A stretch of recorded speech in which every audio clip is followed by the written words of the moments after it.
Glow, starring Alison Brie, is the hottest new thing on Netflix. All of us are binging it right now. Maybe you should too, but it is based on a real wrestling league, the Gorgeous Ladies of Wrestling, 1986 to 1990. I watched the crap out of this. I didn't know it existed until the 2012 documentary came out, which I also watched on Netflix, and I do recommend to you. It's amazing. I watched Glow from age apparently 6 to 10. No, 4 to 8. Sure. At some point, I was like too young to watch to understand wrestling. that it was there to be like sexy ladies wrestling. I was just watching porn it. You can watch with your kids. Finally, that's what he says in the show. I haven't gotten there yet. It was that. I watched it because there was like this really tall girl, and then there were these other. It was on in conjunction with the guys wrestling, and I just watched it the same way, and it was so freaking fantastic. Well, I mean, these days there's lots of female wrestlers in the WWE and all the other ones. I'm not a big wrestling fan. I can't name them, unfortunately. But back then, it was considered very novel. Yeah, and regular wrestling, which is sad, but like the guys wrestling, men's wrestling, that was the heyday of like Hulk Hogan, Rowdy Roddy Piper, Ric Flair, like the Muscle Man or whatever it was. Snake guy. The Snake, the Ultimate Warrior? Jake the Snake. He knows. British Bull, like all. That guy knows. Oh my God, there were so many. Andre the Giant, it was that era. That guy was really a wrestler? Yes. This shows how much I know about wrestling. But I'm really enjoying Glow.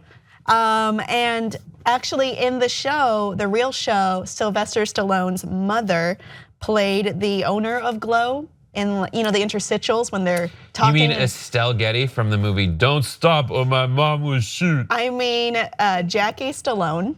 Jackie Stallone. The real mother of Sylvester Stallone, and she played the team leader for the Good Girls, because there was a Good Girls and a Bad Girls team. Yeah. And I like that it's not exactly the same as the real Glow, but some of the characters are clearly based on some of at least the alter egos in the show. Like we have Machu Picchu is clearly based on Mountain Fiji, a real person who is pretty damn cool.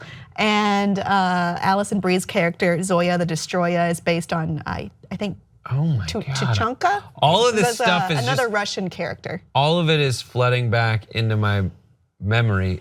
I'm really enjoying the show itself. Ninochka, sorry, I messed that up. Oh, wow. Let's take a look at what the original pilot's intro looked like.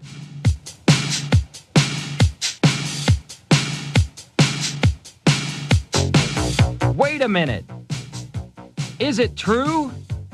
Can it be?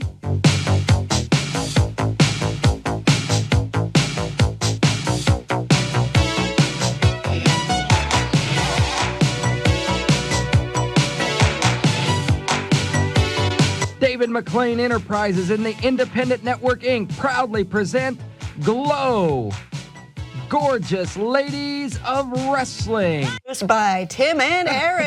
No, that's real.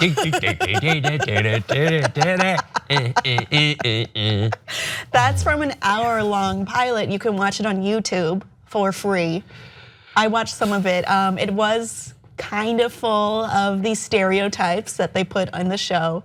For instance, they had a character named Spanish Red versus, I don't remember, but she was like an America type character, and she was like, "Speak English, you're in America." And I thought, ooh. It's so bad. Was she on the good racist. team or the bad team? I don't like that. Oh, it was a different time. Yeah. Simpler times? I mean, Alison Brie has said she watched a lot of old 80s wrestling clips, and she thought some of them are kind of scary to watch now because of how steeped in stereotypes and racist they come off as. And I guess it was a different time. It was a different time. I mean, comedy, well, I don't know if you consider it as comedy, is always like a snapshot of that time. Right, so here's the thing, is there's definitely a moment in the show where one of the Asian girls is referred to as Oriental. And that was like, I wanna say in like 1986. I hate that. That's how white people would describe Asian people. Be like, that's a pretty little Oriental girl. That's what my friend's dad used to say. That's a pretty little Oriental girl. Who said that? Your dad? My friend's dad. Okay. Was like, oh, who's it? That's not someone I can get in his face about. Oh no. Because I'll never meet him. But it's still just like, is it old? It's old. I mean, yeah, this does happen in the show.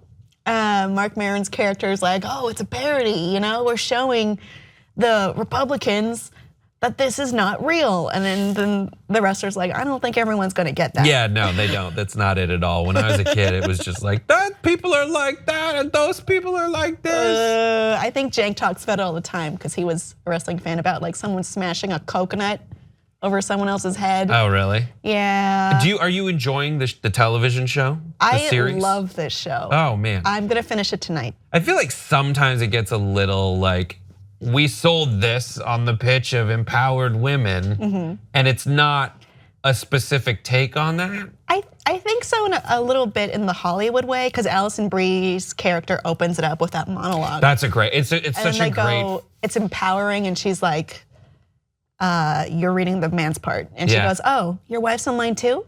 And they go, great, thanks. Yeah, that's And it's just like, oh, this sucks because no one can see women taking a role besides the, secretary or the whatever secondary third role. Right, and tracking how is it also, since it has to eventually play to type so it gets an audience in the 80s, is it actually working against its own purposes? Yeah, it's an interesting era. Because it's also like post-women's lib of the 70s, Right, and then just like add to that, struggling actresses in Los Angeles who need this work, period. It's a really enjoyable show. I think watching Alison Brie undergo the transformation from, we've seen her now in 3 different eras. We've seen her in the Mad Men 60s. Oh, right. Where she's done up all like, Trudy. Mrs. Campbell. And then we've seen her in Community where she's like today. And now you get to see her in the feather-haired leotard vajayjay. Is that a word? I think it's gotta be a vajayjay. It's like that leotard that's like this thin. That was a very 80s look. It goes like this. Like her hip line goes to her pit. Okay. It's like It's very 80s. That was the look. That was the hot and sexy look. It's amazing. And I find it sexy now. I remember being a kid and then watching. Isn't that weird? It's a little weird. It's weird, It's okay, right? If that's not what the you shape like, of that's butts, what you we like. think. No, it's not. I like the part where Debbie jumped up on the rope. She goes, "Oh no, she's gonna kick me right in my butt." It's a great show. I recommend it heartily. It makes no sense what I'm saying to you if you haven't seen it. The more I think about butt lines now, it's like, who are we kidding? By bringing the hip line way up here, you're visually trying to convince people that your butt goes from here to there. That it runs, this is your butt cheek all the way up to your rib. There's different, but forgive my phrasing, tastes for different periods in time. And that was the 80s. I don't know how we got on this tangent. Audience, have you watched Glow, The Real Glow? Please let us know your thoughts below and please like and subscribe for more butt lines.